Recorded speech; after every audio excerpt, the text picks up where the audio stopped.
Well, hello and welcome to today's episode of Need I Say Myrrh, the Christmas podcast. And today I am delighted to be joined by Jonny Guy. Hello, Jonny. Hello. It's good to welcome you. And it is a very special recording, this one, because as I mentioned to you before we started, this is our first recording of the new season. You were the first person to book a time slot, and you booked the first available time slot. So I feel that that commitment to Christmas is very strong, and we respect you for that, Jonny. I appreciate that. Thank you. Yeah, I'm just delighted to be here and didn't want to waste a second. Well, indeed, yeah. I always prefer enthusiastic guests to reluctant ones, so that's good. And can you introduce yourself for anyone who doesn't know you, which is probably most people listening to this? Can you tell us who you are, where you are, what you do? Yeah, bit of a subtle dig there, but I think you're right. Yeah, I'd be highly surprised if anyone knew who I am. Yeah, my name's Johnny. I'm a curate in East Hull.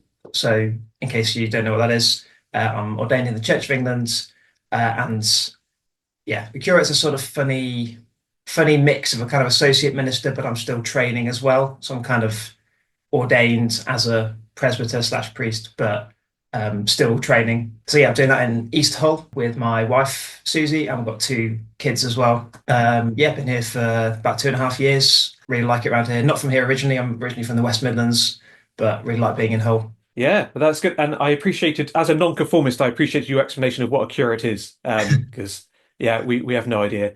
And I've never been to Hull. I've been past it, but never stopped. But I'm glad you're enjoying it there. That's good. Yeah, no, that's the case with that a lot. It's one of those places, I think, because we're kind of near the coast. It's a sort of place where you'd have to really want to come here to come, if you know what I mean. And there's a couple. The deep is probably the big sort of attraction, but if you're not really into kind of aquatic stuff, then I'll forgive you for having not come here. But yeah, you're missing out. It's a great place to be. We'll get into some festive chat. It'd be good to hear first, like in terms of your church this year, what kind of Christmas have you got there up in East Hull? Yeah, kind of all the usual things we've got. Yeah, we've got some carol service. So yeah, candlelit carol service coming up. So yeah, 2 weekends before Christmas. A couple of Christingles. So we're in a part of the city where there's loads of like young families. We've got seven primary schools in the parish, so loads Wow. of families. So yeah, we sort of do two Christingles pretty much back to back, and they're both pretty busy. Yeah, get together on sort of Christmas Day. Yeah, and then loads. Like as I say, we've got all those schools, and so we sort of go into well, either we go into the schools or they come to us for a sort of Christmas service as well. So yeah, lots of kind of extra kind of bonus things coming up. Yeah, December's going to be a nice and busy one. But Yeah, but a good busy, yeah. Yeah, and it's great to have all that connection with schools as well. yeah, it's good, and yeah, it's quite fun. I kind of if I'm walking around, kind of quite often kids kind of do a double take and think, "Hang on, Yes, I yes. recognize it." So, although you're not famous to people listening to this podcast, that for the children of the schools, that you get recognised in the street, it's a fun thing. You sort of feel like a celebrity pastor that you have these people saying, "Ah, it's you." Well, for this podcast, we're asking everyone the same four questions, Mm. uh, and so I will ask you those four questions. And so this is for the first time this season. Although, as I said to you before, you may not be the first episode, but for the first time this season, what is your favourite Christmas decoration? Yeah, I growing up, my I think my parents, I think it's especially my mum, really loves nativity scenes. Hmm. I think at last count there's sort of six or seven in the house that kind of grow up each year. That yeah, big fan. Yeah, different styles and whatever, Yeah. which is great. And there's one growing up that we had where it's a painted wooden nativity scene. So you sort of start with this board, and then there's sort of 24 pieces of it. And so each day throughout December, you get a piece, and you sort of slowly build this nativity scene. And I've now inherited. I think it was a present to me when I was a child, so I've now inherited that. That's now kind of ours for our family. So yeah, so I enjoy that. I kind of had that every year growing up, and now my kids now get involved. The only downside is it's quite upright, and so it doesn't take much to sort of knock it over and all the bits to fall out. So you actually end up probably assembling it about sort of 300 times during December. Yes. Kind of replacing stars, but it's lovely. Okay. That sounds good. Yes, and to have something that you progressively kind of build up. over the Advent to build the anticipation. Yeah, yeah, it's nice. It starts with the stars, and then I think it's sort of the animals, and then the various sort of people coming there, Mary and Joseph. It's sort of sentimental, Mhm. but also a nice piece. Yeah. Okay. And are you going to be collecting more nativity sets as well to try and build up your own collection of six or seven? Maybe, yeah, maybe, yeah. We've got, if yeah, my parents gave us one a few years ago, so we've got quite a nice sort of metal one with always it's kind of goldy metal. So we've got, yeah, we've got at least two, but yeah, I feel like we need to, yeah, need to go bigger. More is more when it comes to Christmas. More is more. I think that should be the motto of this podcast. More is more, and the more the Yeah, better. That's good. Yeah, it's lovely to have that something that is has that sentimental connection, but also can help you to get excited about the birth of Jesus. Yeah. yeah, exactly. Second question is about food. So last series we asked, what's your favorite festive food? So this time we're asking, what's your least favorite festive food? So what is your least favorite festive food?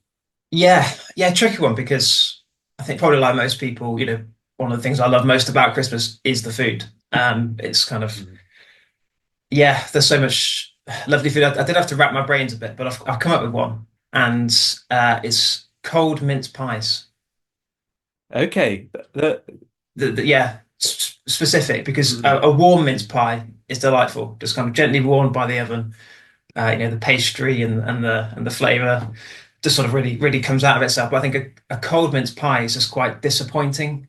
I find it's just sort of like it's so close to something great, but it's just not quite right. I yeah, that's interesting. I'm happy to eat mince pies cold or hot. Um, Well, good on you. yeah, but you avoid them below a certain temperature. Yeah, just sort of it's just kind of the just a bit soggy and like I said, good luck to you. I'm glad that you can. Just, yeah, for Well, me, yeah. it needs the heat. So But yeah. so would you completely avoid cold mince pies, or would you endure them but feel disappointed? Or do you carry around your own heating device to heat them up? Well, yeah, that's the thing, isn't it? And especially when we're doing it on mass, like at some of our Christmas services, we serve things afterwards. So obviously it's quite hard to heat up sort of several, probably 100 mince pies. So yeah, I think probably I'm not someone who likes to really cause a scene, so I'd probably just kind of gratefully take it and kind of eat it out of social, conformity, just being slightly disappointed with each bite. Suppose with the Christingle services, you could heat it with the candle. Have you thought of doing that? I guess, I mean, I'm no scientist. I feel like that would take a while. Okay. Um, If you could do some experiments to let us know, that would be helpful if you could feedback. Or if any other guests have ever tried heating up a mince pie with a Christingle candle, we do welcome correspondence on this podcast. If you can send an email to needisaymyrrh@gmail.com and we can share those later in the season. Anyway, we'll move on to the third question. This is about Christmas Eve traditions, about what your Christmas Eve traditions are as a person or as a family. How do you make Christmas Eve special? Yeah, we're sort of at that stage of life. So, our two children are 2 and 4, and so it feels like we're still at the kind of things haven't been going long enough for them to become a tradition yet. It feels like we're sort of creating traditions, if you know what I mean. So, like growing up, we had sort of quite a few. So, in the village where I grew up, in the West Midlands, in the village church there, their carol service was on Christmas Eve, and so that was like a big thing. Sort of the whole village turned out. You had to get there at least sort of 45 minutes before if you wanted to get a decent seat, that kind of thing. And so, yeah, there was a very set kind of sort of structure and kind of tradition growing up. But yeah, we've had to sort of move house quite a bit and stuff. So it doesn't feel like we've got traditions yet. I mean, a couple of times, and last year, we had some friends of ours over. So some good friends from church. We're godparents to their 3 kids. And so they came over for tea. Our godson really likes chicken, and so we had loads of sort of chicken based food. Can't go wrong. And yeah, and then sort of had that really nice meal together, and then we sort of went for a walk and sort of saw the Christmas lights around the neighborhood. So I'd happily have that as a tradition, spending with friends, see the Christmas lights. So maybe in a few years' time, if we do this again, that will, we'll have done that for 10 years in a row or whatever. Uh, So when we get Yeah. to series 11 of this podcast, when we invite you back, you can let us know about your tradition of eating various kinds of chicken and then going to see the Christmas lights. Yeah, and how many nativity sets I've got at that point as well. Hopefully, get to double figures by then. Yeah, maybe nativity sets made out of chicken. Then you could eat. No, it is one of the fun things of being able to develop your own Christmas traditions when you grow up with you kind of go along with whatever your parents do, and then when you're at a point in life where you can start to make your own traditions, it's a fun thing to kind of explore. And so I look forward to hearing more on series 11, which brings us to the final question. We'll run out of questions before series 11. We'll start asking really obscure things. Um, Yeah. if you could have Christmas on any day of the year apart from Christmas Day, what day would it be? No, your question today is what is your favorite Christmas carol, whether traditional or untraditional? I've gone traditional. I've kind of gone, I feel like I need to be the Anglican, be the voice of kind of tradition, and I'm gonna go. I feel like it's one that I didn't really know before a few years ago, but "Angels We Have Heard on High." The aforementioned carol service that I went to, they did sort of the same carols each year, and it wasn't in their repertoire, so it just hadn't really Mhm. crossed my dashboard, whatever. I wasn't aware of it, but then yeah, I love it. Kind of musically, I think especially the chorus is really it's really sort of wonderful. Whether it's played by a band or an organ, kind of that sort of chord progression is really lovely. And then yeah, lyrically, I like it. Angels we have heard on high, singing sweetly singing o'er the plains, and the mountains in reply, echoing their joyous strains. It's like Mm. the angels and kind of all creation is kind of singing, "Wow, the Savior is here." And then kind of the shepherds, why this jubilee? I am reading this, by the way. I've not memorized it. Just, just There we full go. profession. Uh, why your joyous strains prolong? What the gladsome tidings be, which inspire your heavenly song? Mhm.